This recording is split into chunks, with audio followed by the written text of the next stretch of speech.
agent working. You can easily talk about agent, but the agent has to complete the task successfully. It has to leverage on AI or LLM to complete the tasks from just exchanging information or knowledge.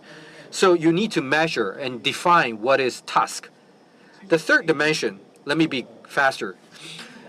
To be direct, agent will become an approach to simply improve efficiency. There is no temperature to that.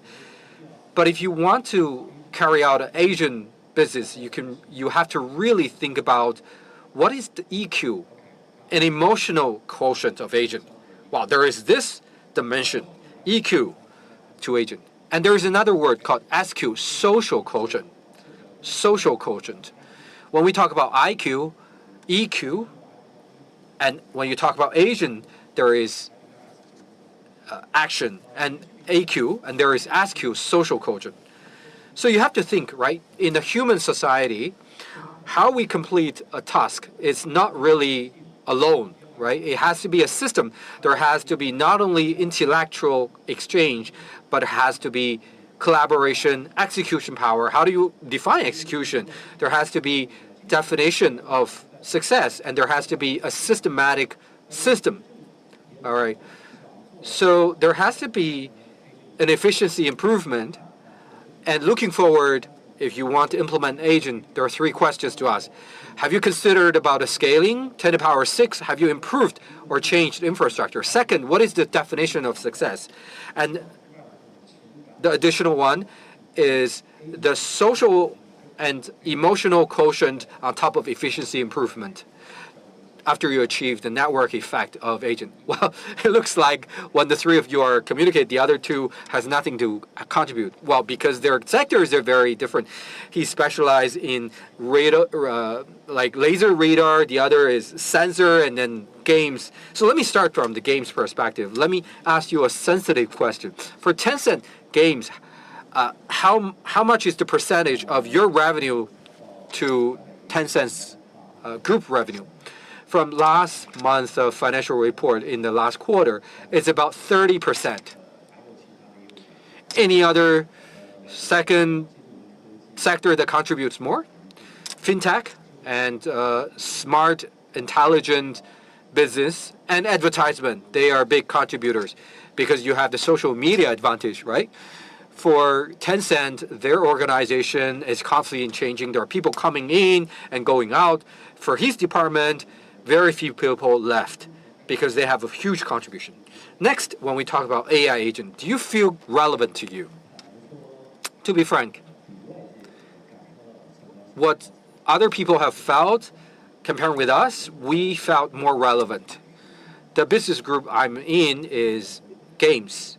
Tencent Games is not only famous in China, but also in the world. We are already very big. Until today, we have a very big pain point.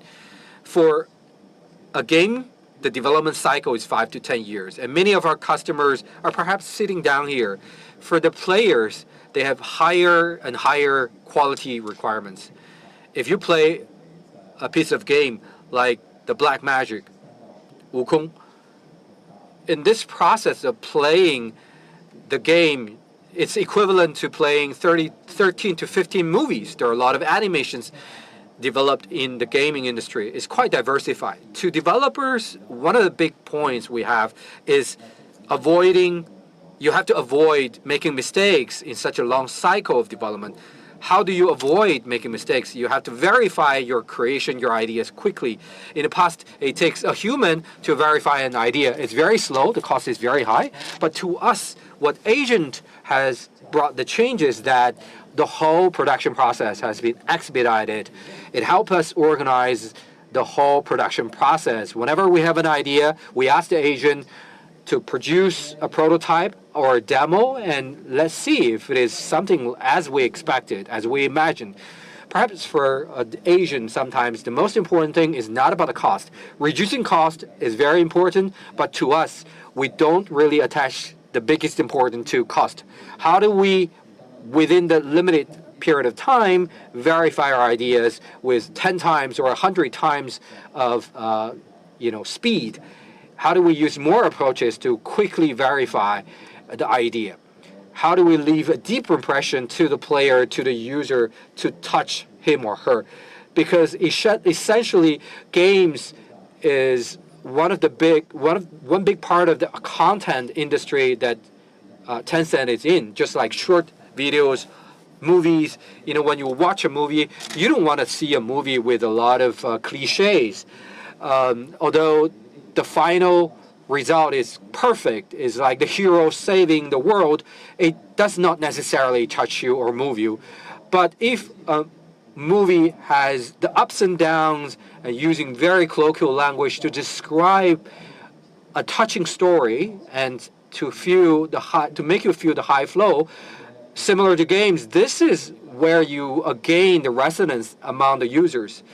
Psychologically, it is more popular. Right? So I think you have presented several data points with AI agent, right? Number one, to improve efficiency, how much time do you shorten when you produce a game using AI agent? Well, the procedure of producing a game is very complex, right? If you watch a movie, Hollywood and movie industry is very complex. In games making, we have different materials and elements, right?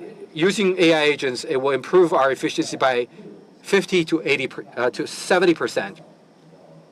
In the content production industry, there is a concept in there, and AI is very mature. And recently, there is casual games that are very popular. A lot of the scenarios can be generated by AI. So 50 to 70% increase in efficiency. Second, how much manpower can you reduce? Well, this is something unavoidable, right? You can't avoid anything. Let me tell you a story. A friend of mine asked me to introduce a job to his child for 2D design. So I look for 2D design job for him. And he answered me, Professor Jiang, do we need to use 2D designers? He used the question to answer to my question.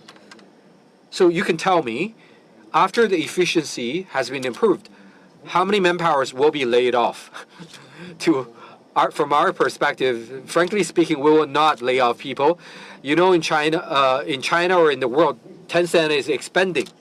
Well, I'm not talking about Tencent, the whole industry.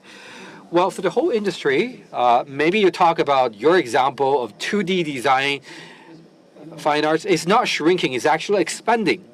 Why? Because in the past, many artists or 2D designers, their pain points are spending a lot of time on repetitive labor.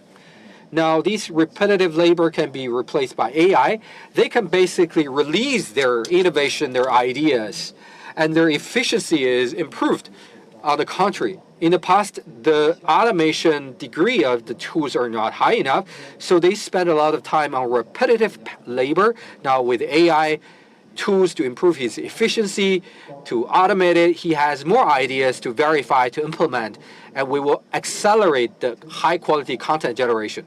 So there are many examples showing that we don't have to worry about layoffs, manpower reduction. In China, we don't really see a lot of large quantities of games as, the torch carriers of black magic, and in Europe, in US, in Southeast Asia, we've been seeing a lot of emerging games companies, startups, they didn't really reduce their manpower. They're increasing their manpower. Well, sounds like you are from NTUC. In fact, it is. We're from the workers' union. And when we look at Dr. Chu, and he's laughing. Why do you laugh? Tell us, Dr. Chu. Well, I felt that in this AI agent wave, many jobs will be replaced by the AI agents. But indeed, there are some complex, repetitive work that humans does not need to do, and you can release your time to do something more meaningful and valuable. So to our company, what is the gaps between human and agent? Or there's no gap at all? Well, for RoboSense, if you look at the name of our company, you will probably know that we have been focusing on robots, right? Developing robot. We call it RoboSense. In the past 10 years, we aim to become the leading LiDAR company in the world to provide sensors to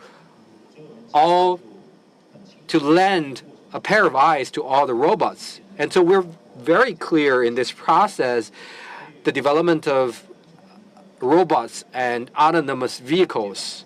And so here I can divide them into two stages. In the past, when we talk about autonomous vehicles development, for the whole autonomous driving started to begin, I think it started in 2015, and it's been 10 years now.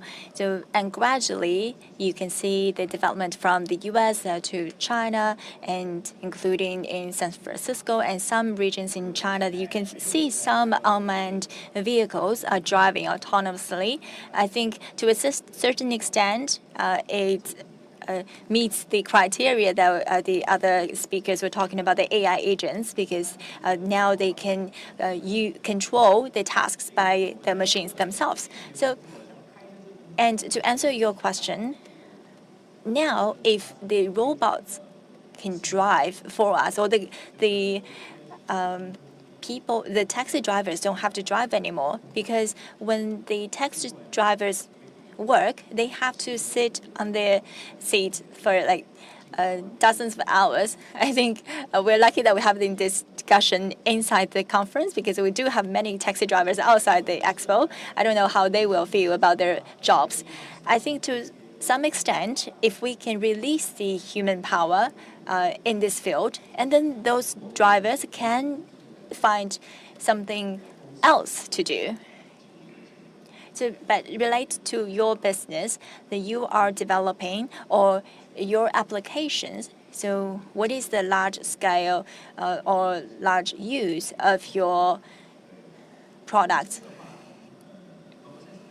For RoboSense, for our company, we hope our engineers can start to use AI to do their coding, to do their programming, and then the AI can probably perform better in programming, and the human programmers and the engineers can provide assistance to the algorithms or to the robots. So I know there was an application, app that in China launched a autonomous driving testing result. So Tesla was ranked the #1. We don't have to mention that. But and then the other product used your system, the ladder system. Yes, that's true, because one of the top 3 companies, the car companies on the list, used our ladder system. Okay, maybe I can ask you a few car brands. Are they using your system, like BYD? Yes. Yeah, we provide our system to them. Xiaopeng, Xpeng used to use our product, but now they're using visual instead of sensors. So why don't they continue with your product? I'm not joking. I'm just curious, because there might be why people choose different technological pathways. I think if you compare LiDAR with a pure visual to sense or to detect the environment, I think in the past 10 years there have been many conversations about it, like what sensors that do you want to use, multi-sensor or purely visual sensor.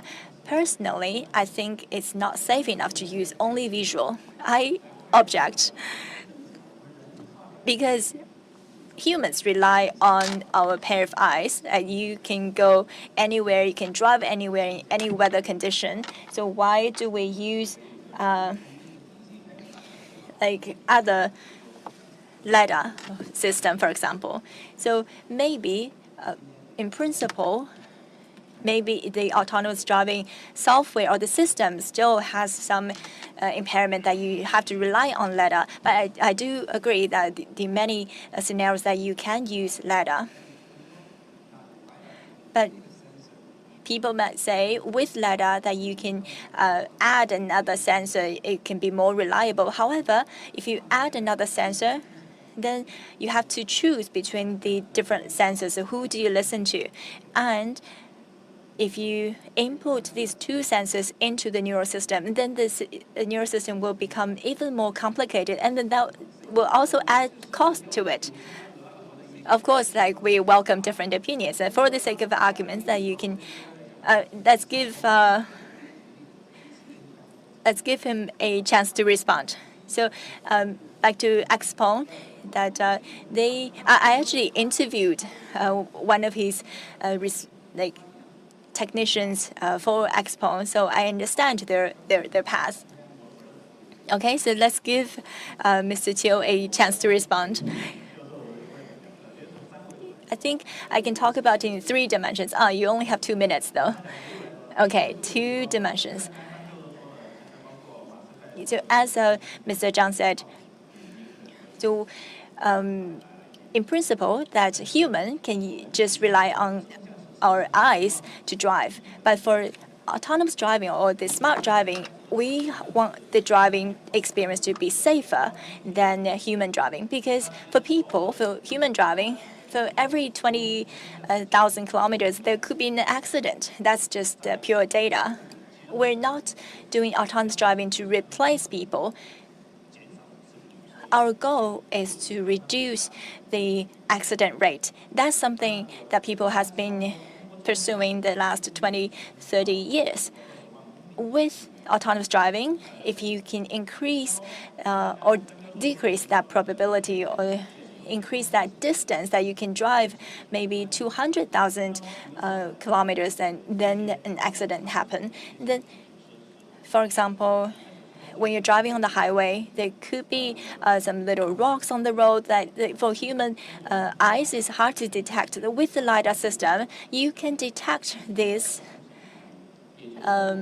small things on the road, like 300 meters or 500 meters before you reach. So that's complementary to human eye. And secondly, I think camera is also just like people's eyes. But human eyes are very intelligent. It's very smart that you can detect the vision change or the light change. But for cameras, it's actually not that smart.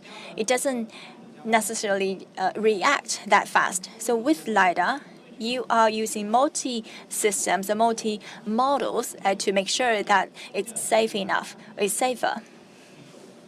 Because for autonomous driving, safety is the key. So we're so excited to talking about autonomous driving. But let's come back to AI agents because we have such limited time to discuss. So my next question that Mr. Zhang used the keyword storm and revolution to describe. I think a classic representative is with the help of AI agent. I think I want to ask Microsoft, like, what is a single-person company? Can you give us a brief answer in 2 to 3 minutes? Thank you for the answer, Mr. Jiang. So I think about 2.5 years ago, 3 years ago, I raised the concept, the one-person startup or one-person entrepreneur in our Microsoft meeting. I think what I talked about was with one person with the AI capability, and then you can use that capability to the extreme. I think that's a mentality change. So back then, we didn't have any AI agents yet. So we had the GitHub Copilot.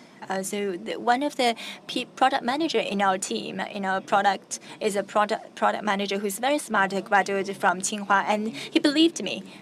So you said someone graduated from Tsinghua who is a product manager that believed you. So they don't have to know any coding. They don't have to any coding experience. Oh, good. That means that's good news for the liberal arts students here. Anyway, so. And this product manager understood my idea, and then he believed in my idea, and then he wanted to implement the idea. So he spent 7 days to talk to the GitHub Copilot and then ChatGPT. So he talked to this AI. He asked AI about everything: how to do coding, how to do testing, how to test the environment, to develop the environment. So they didn't really have that coding agent yet. But within 7 days, he managed to use the Bing search engine and the chat search engine, and he created a simple version of Bing chat without any coding experience previously. So that's extraordinary, because if you don't know how to do coding, and with AI, if you spend like $5 every month to subscribe to ChatGPT, or $20 on GPT, and then you can launch your product in the App Store.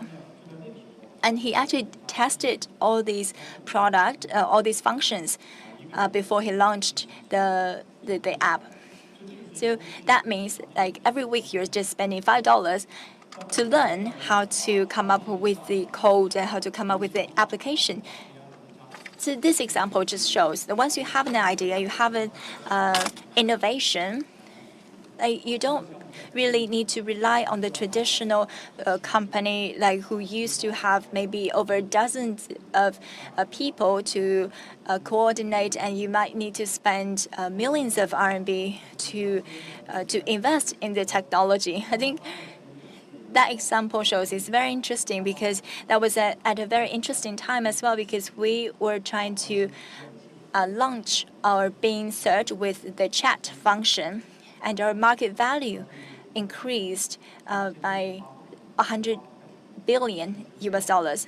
And Google at that time, they launched a product, but their market value dropped by 200 billion dollars. But someone from my team used only $5 a week, like created something so impressive. So I have a simple question for you. Right now, when people use ChatGPT, they say ChatGPT 5.0, they have to pay for it. And then people will say to me, oh, you don't have to pay for it. If you use a Copilot from Microsoft, it has the ChatGPT 5.0 function, so you don't have to pay for ChatGPT. Actually, the Copilot for our 2C, the consumption version, yes, that's true. But do I have to pay like OS or the Microsoft 365? Do we have to pay for that? For that Copilot, yes, you do have to pay a fee. But thank you for the question again. But I think an important point is for Microsoft 365 Copilot, it's protecting the company's, the organization's privacy quite well. And it gives you the experience that you can interact with the AI agents like ChatGPT. It connects with many portals, like whoever you sent email to, and what your coworker have read, or it could serve as it can create a corporate memory or personal memory in your organization. I think that's our advantage. Okay, thank you for covering all those aspects. So my next question is to Mr. Shen. I know you have agreed with many of the ideas that I have shared. Last year, you didn't make it to this forum, but I remember when Mr. Jiang was here last year, we talked about for the large language models, like there's so many, like hundreds of companies are competing, but right now maybe only a dozen of them have left in the market. But what do you think of the application use of the large language models? I think in terms of the LLM, it is essentially being improved, and that's why its usability has been improved. When we talk about the agent AI, different from what Professor Hongjiang has talked about after the ChatGPT 1, the planning has been becoming stronger, but actually you can't apply it to multiple scenarios. But basically because the model has been improved, the reasoning has been improved, its multimodal capability has been improved. So, for example, in Southeast Asia, if you have an assembly line, to control the quality is very difficult when you have very small quantities of orders. But now with LLM, multimodal, you can basically just capture a correct operation procedure video, and they can basically analyze and decompose it into several steps. When you deploy it to a camera, if you don't follow this procedure, they will remind you you have done something wrong. So in the past, when we have apprenticeship, the master will teach the apprentice what are the defects, what are the quality problems that you can expect, and in what positions, and you can check the clues and the signals. Now, basically, all these can be saved. You just need to teach it, to let it learn with the correct procedure. Of course, there is something that needs to be solved by the traditional artificial intelligence to take as many photos as possible about the artifact. Now we get rid of that procedure. We don't need the defect pictures. So it has been dramatically simplified. So today we're talking about how do we educate more people to learn how to use LLM. To a certain extent, we have made it more complex than necessary. So today, we don't have to teach people about how to use smartphone. This is a touch screen. You can click on it. No, you don't need that. The more advanced the technology has developed, the more user-friendly it has become. For those technologies people cannot master, the usability will degrade. So for large language models, in order to use them to train people, basically, your capability has been expanded. Right, today you can think about what humans can do by using LLM. They can basically use it in a more simplified manner. Of course, when you teach it, you need to educate it. There are hallucinations or illusions in there. For young people, they may take everything in. If we don't teach the young people to tell what is right and what is wrong, and if they continue with the illusion and trying to accumulate the knowledge, there will be accumulation of false knowledge. And to train it to the machine, it's hardly imaginable, right? So just now when we talk about, illusions, there are many ways to resolve the problem. I don't have to elaborate on this. To a certain extent, that will be under control. Everybody claims that we can reduce the hallucination, whether it's the model itself or the organization, etc. But in terms of education, the young people on how to use LLM, do you think it's necessary? I believe it is not necessary to emphasize too much about education. Whatever the big model can do, just follow the human behavior. Humans can do that, LLM can do. Do you agree with that, Doctor? I very much agree to that. Just now, Shendo said one thing. In the past, when we train someone on an assembly line, it's a very complex training procedure. And for large scales of production, you will have to pay for such a cost. For small quantities, it's very difficult. The cost of training is very high. Now, the design for AI agent is to show a video to the AI, and he can actually complete it. This is the deep change happening right now. The workflow we have designed in the past, or the assembly line we designed, were actually designed for humans. Now, the first step is for us to think how to use agent to replace human, to improve human efficiency. The second step is to replace the human labor. But in fact, in the future, what we want to consider is design the workflow for agent. So then there is the agent communication protocol interface. Would there be any man-made barrier if you design all the workflow following agents? Let's say normally for a group of 4, we need 2 group leaders. For 2 group leaders, we need a class monitor. the level of class monitor is different from the level of group leader. Now the workflow has changed. You don't need the group leader. You don't need the class monitor. And would we want the agent to follow the workflow? Do you feel there is such kind of resistance? Well, I think in the world of agents, the resistance is much less than with human world. But there has to be a decision. Well, decision is not made by the group leader, it's done by the CEO. Just like when I was in the Kingsoft to promote cloud, you can't look for CIO, the Chief Information Officer, to do the sales. Otherwise, it's killing him. You have to talk to the CEO. You can't sell cloud to a CIO. Similarly, what is the asset of the companies? Is it GPU? Is it the computing power of the LLM? Is it the data? These are the core asset of a company. So when you design for an agent, like Zhang Qi has mentioned, is one person. So this year, the Secura's AI Agent Summit has promoted the concept to the future one-person unicorn. It's not just for one-person company, it's for one-person unicorn, like Zhang Qi has mentioned. One person working with ChatGPT can create a value of 300 billion.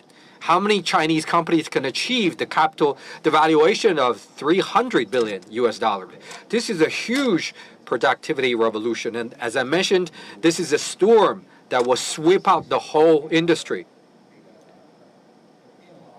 And when we talk about the changes brought by AI, of course, at the beginning, it is an improvement of productivity and efficiency, but the structure of the company and the society will go through changes.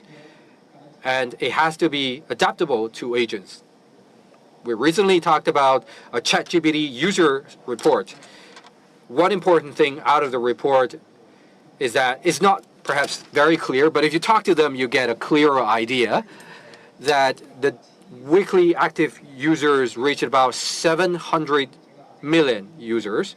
You feel it is great, but do you know that when they get started, most of the users were using it as a tool to replace search. You are searching for results and use it as a tool. Now it is changing because most people are using it to chat. It provides you the emotional value.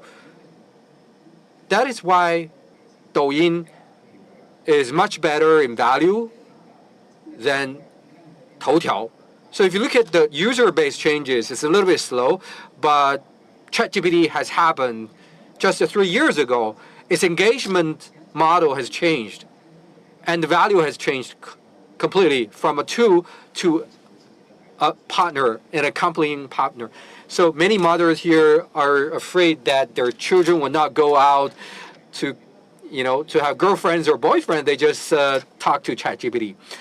Similarly, we see many friends have pets, and we have digital pets. Muffering in Japan is very popular.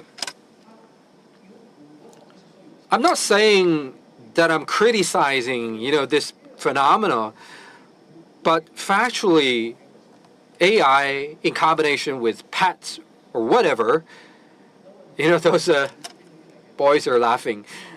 You will see human social behavior network are getting narrower and narrower because there are other things providing the emotional values while people are staying at home more and more, right? But if you're talking about the social traffic is not reducing, online the traffic is increasing, but the physical interaction between humans are reducing. Of course, don't worry about your kids. They will get married, all right? Next, let's segue from that. Robots. They're very hot. Tell me directly, for so many brands of robots, I would not elaborate the names, how many of them are actually making money? Well, I think talking about understanding about robots, you may have different ideas because from the past, you have different definitions of robots, like the sweeping robots, like the drones, the autonomous vehicles. Are they robots, or do they have to be a humanoid robot? At least we found this industry is publicizing, marketing giving us an impression that humanoid robots are just robots. Well, this is perhaps not enough. Then you would need to have a human-similar robots. Well, coming back, just now Professor Zhang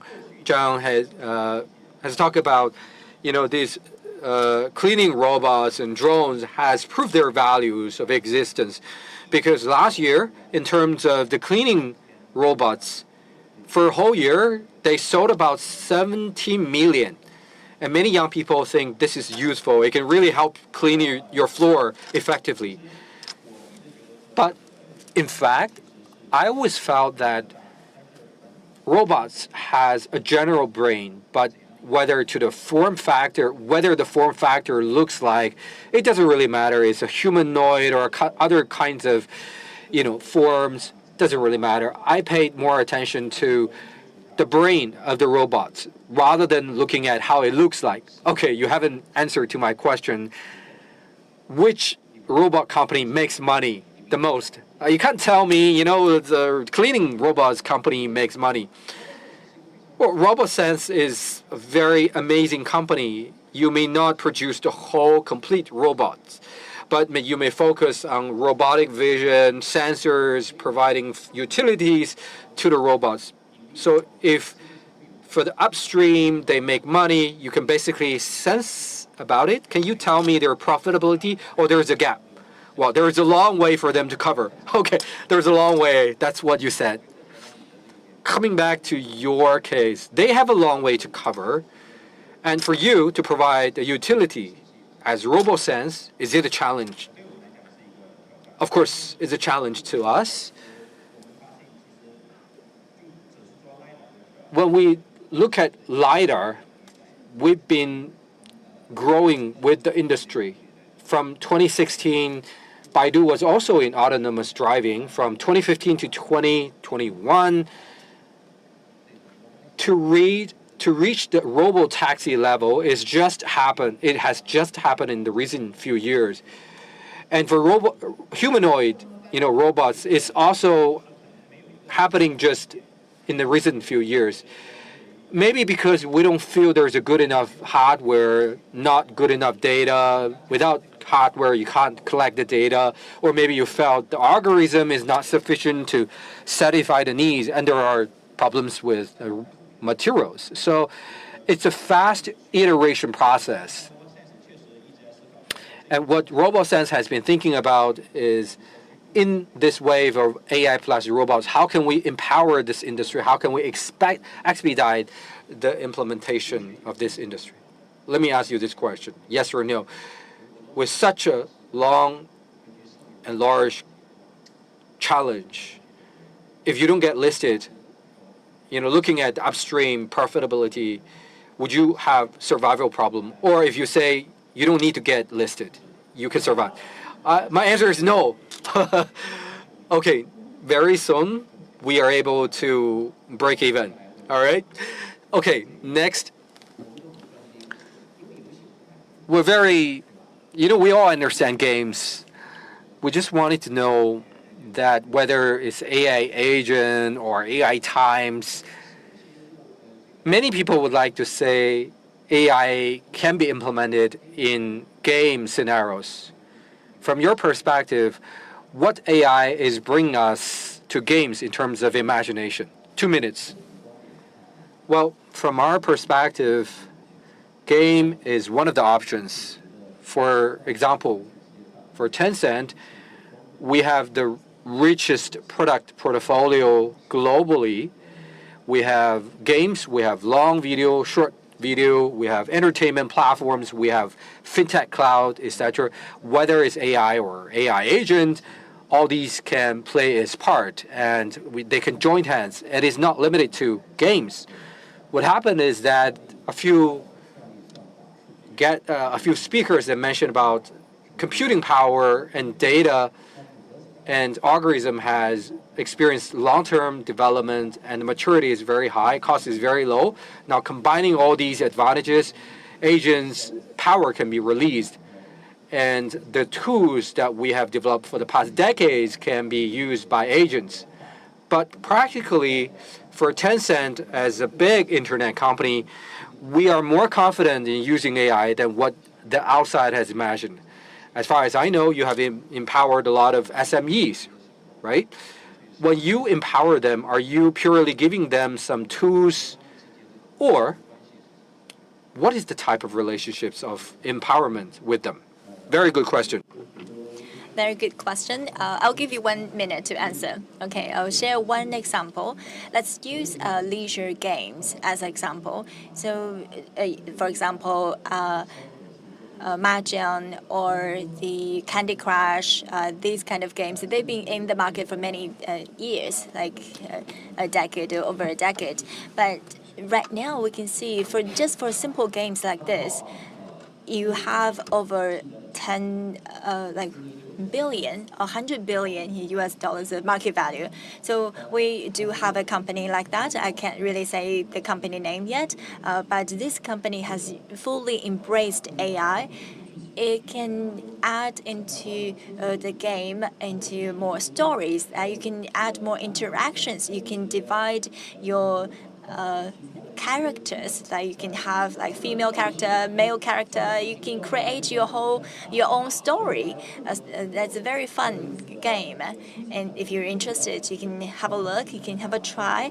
And when you are playing mahjong, you can have some interactive figure next to you. It can create the sound effect, and it can create some new experiences for you when you're playing the traditional game. So that's quite fun. So I can imagine that you will help them with the AI tools and means. Yes, exactly. I think because we have we have seen the opportunities, and we don't charge them because I think that's part of our team. That's how we enable our teams. Okay, thank you so much for all the panels. Now we'll enter the Q&A. If you have any questions, please you can raise your hand. We'll have some time for questions. Any questions? Anyone wants to raise a question? I see a few hands. Okay, so let's pass the microphone around. Thank you. So you talked about parents or moms. I'm actually a grandma now. You don't look like a grandma.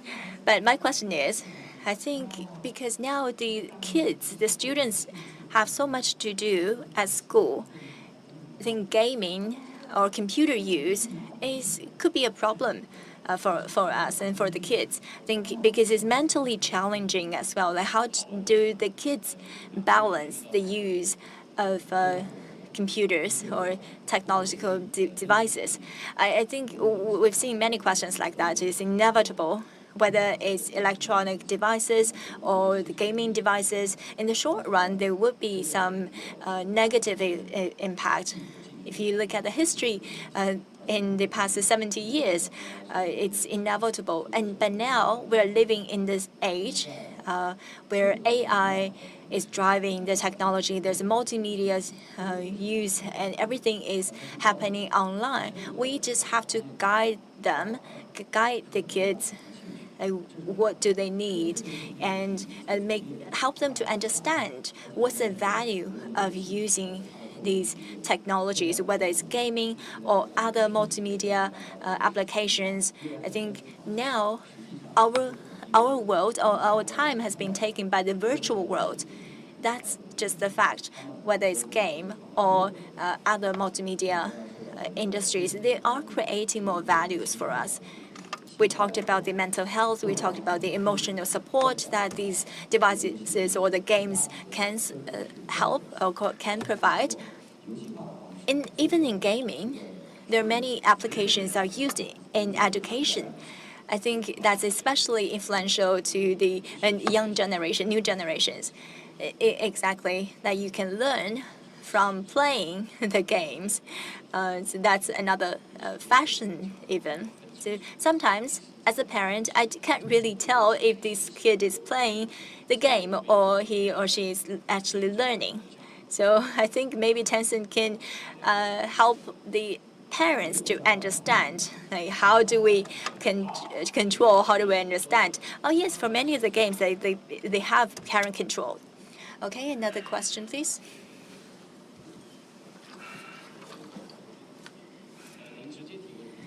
Please. So my question, there are many AI agent startup companies. As investors, what do you look at in these startups? Any specific indicators you look at? So let me ask the investor here. So if someone says, I want to create AI agents, I want your investment, what do you look at? So first of all, we will see if you are creating the general agent or in the vertical field. So let me ask a question first. When you talk about general model, large language model, is that language model? So that means that it doesn't have a future? Well, many people are in this field, like in products, AI products field. If you look at the past 3 years, I think people realized that you can't develop applications on top of the large language model because you will be crashed, you will be replaced by these large companies. I think the general models still have a way to go, but if you are developing something in the vertical field, that means that something special, for example, in pharmaceutical or in stock exchange. So all these are called the specialized vertical field. So that's something we've been talking about since AI 1.0. Do you have the efficient data? Can you get the wheels running? Do you have the capability that the large language model companies that cannot do? A more aggressive experience or summary is before these LLMs shows their full capability, then you just have to choose your path carefully. So that's my first point that I will look at. So do you have a specialized field? Okay, I can probably add to that. So that's related to the one-person entrepreneur mindset. I think for investors have accepted this concept very early on. If you invest in a traditional, maybe high-tech product, you will invest 1 to 2 million US dollars, and then after 6 to 8 months, you will have to build a team of 10 people probably, and then you will enter the A series. And then you will come up with the product. You will have an idea what the product will look like. But now with the AI agents, with very small investment, you can find a creative entrepreneur or even someone very young, and they can create this prototype for you based on the idea itself. You will only have to invest 1%, like 10% of your time or 10% of your money to achieve the same result that you could have done in the past. So that increases the successful rate, the probability. Another thing we look at is the vertical field, like Mr. Zhang just said.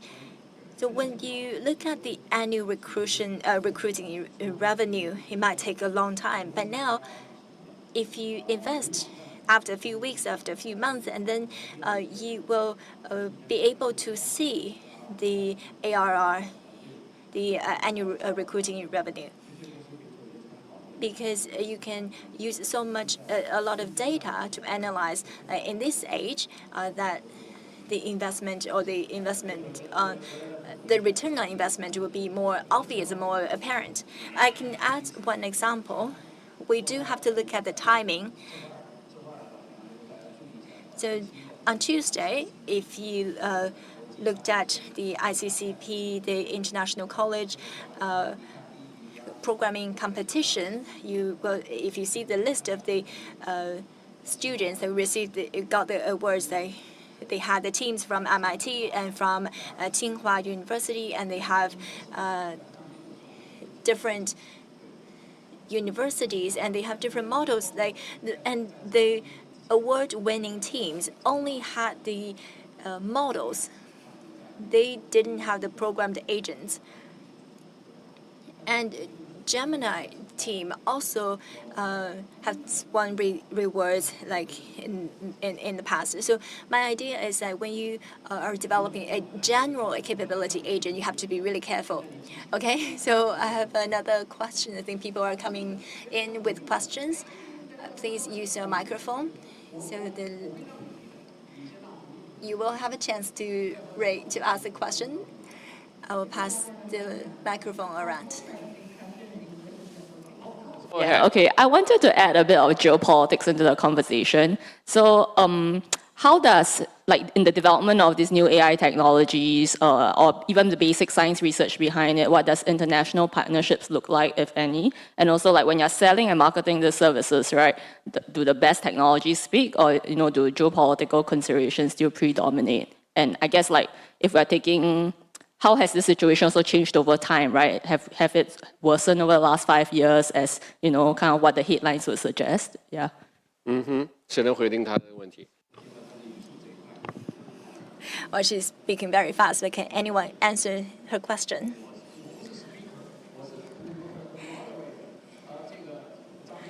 Maybe Mr. Zhang? Well, did anyone understand your question? Maybe I'll ask this lady to speak slower because they don't have the translation. In AI, both on the development side as well as the selling and marketing side. Yeah. So, what does international partnerships look like when we are developing these new technologies, as well as doing the basic science research behind it? Or when we are marketing these new technologies, right? Does the quality of the technology speak?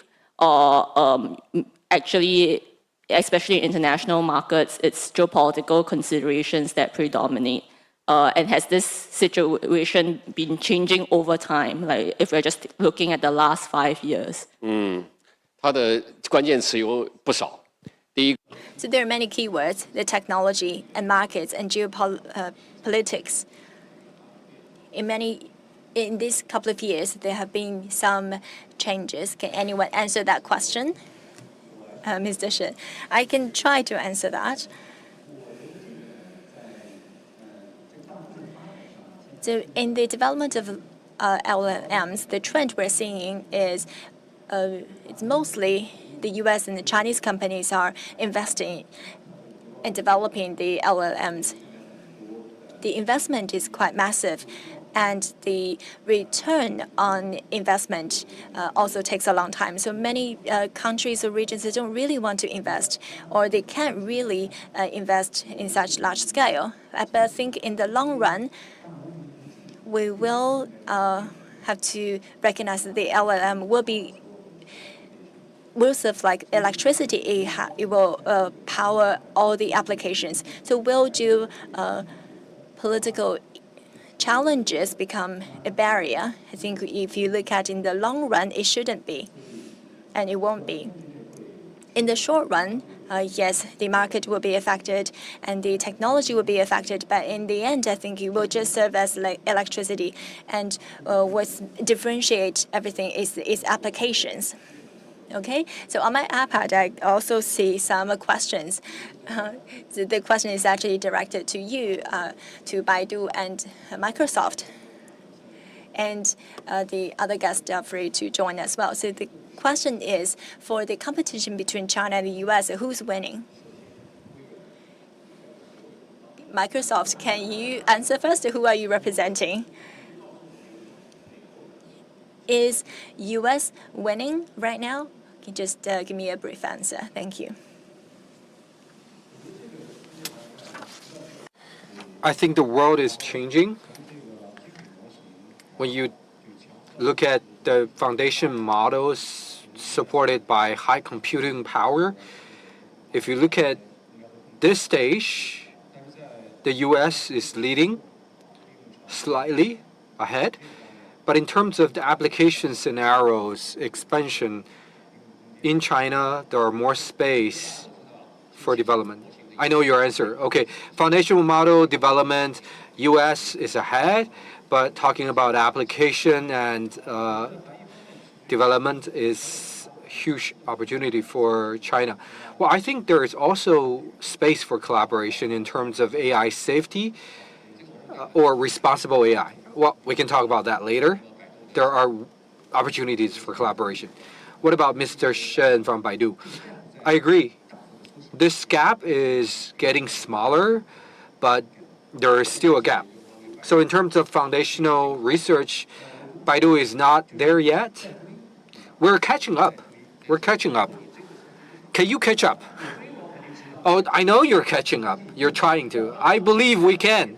All right, let's put our hands for him. For sure. Mr. Zhang. Oh, I think Mr. Shen and I are very good friends.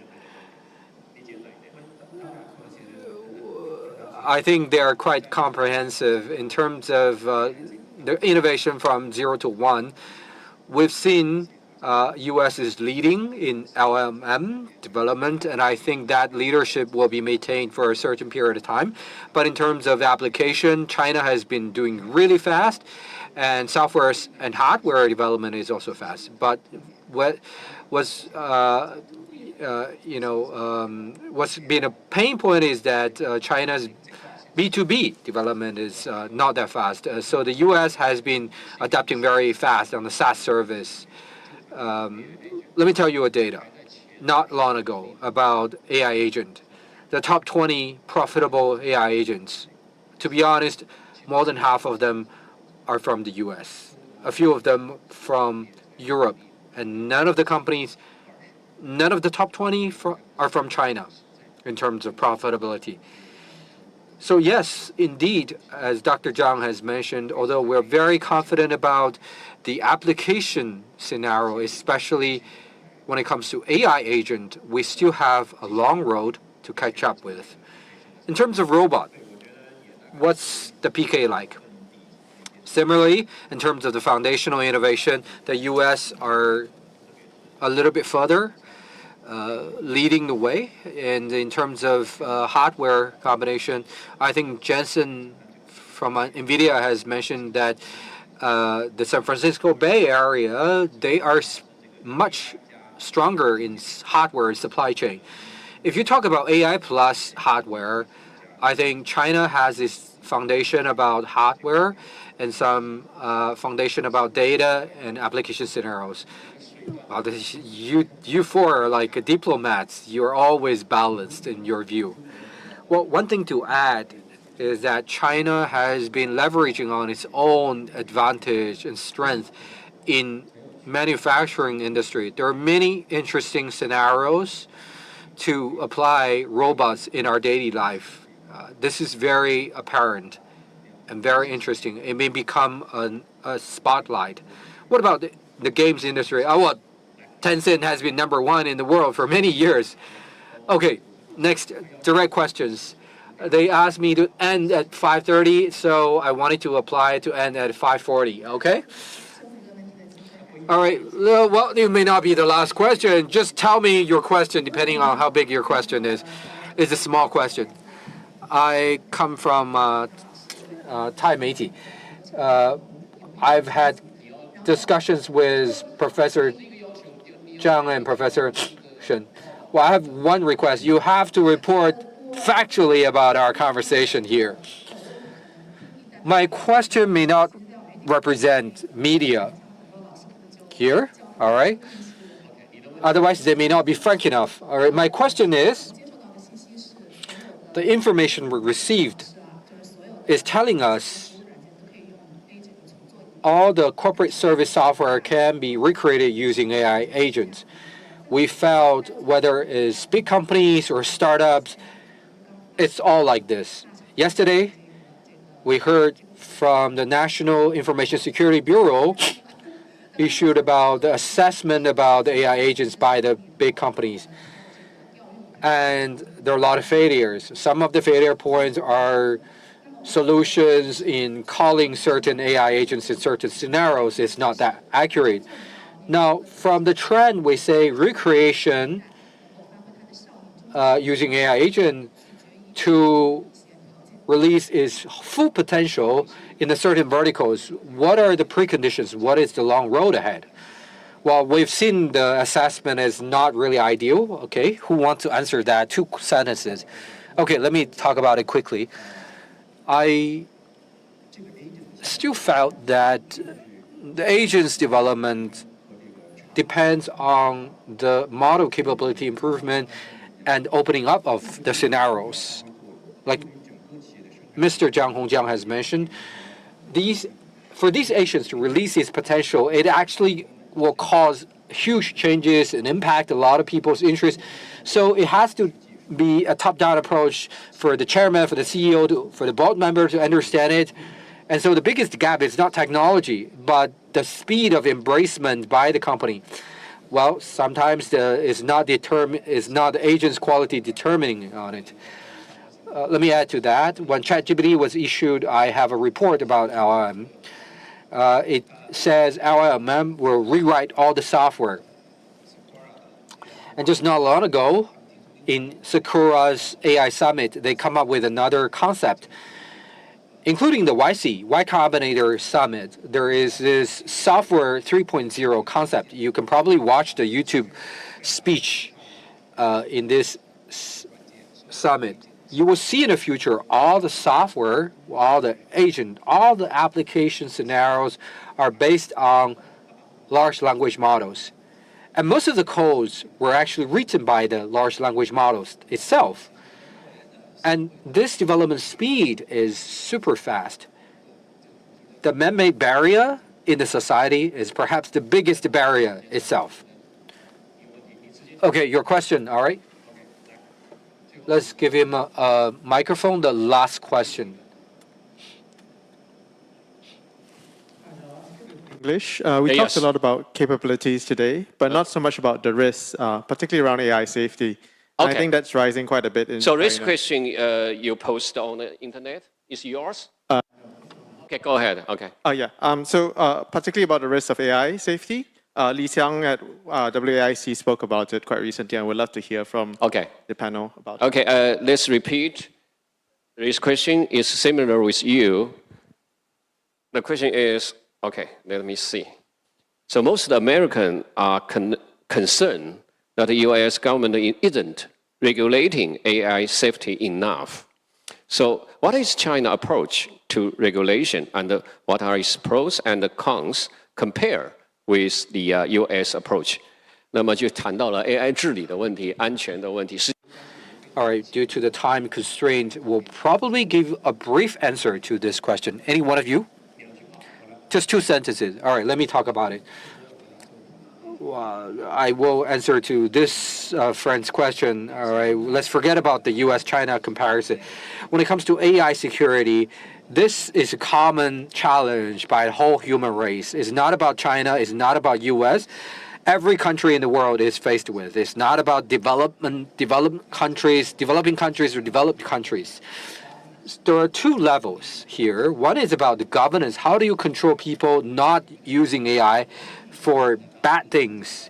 What I'm more concerned is mentioned by Professor Hinton is that the capability of AI models creating evil. All right. If AI is stepping over the red line to cheat on people, to take over control, to escape the control of human, to self-improve itself, to proliferate itself or replicate itself. So to a large extent, this is a technology question, and this is not a question that China or US have to resolve. If we reach a state or a scenario that Hinton has described, AI has escaped the control of whole human beings, what can AI do? It is uncertain, uncontrollable. It's a bigger risk. It's not about governance anymore. It's a bias question. It's a misinformation question. Let me add to that.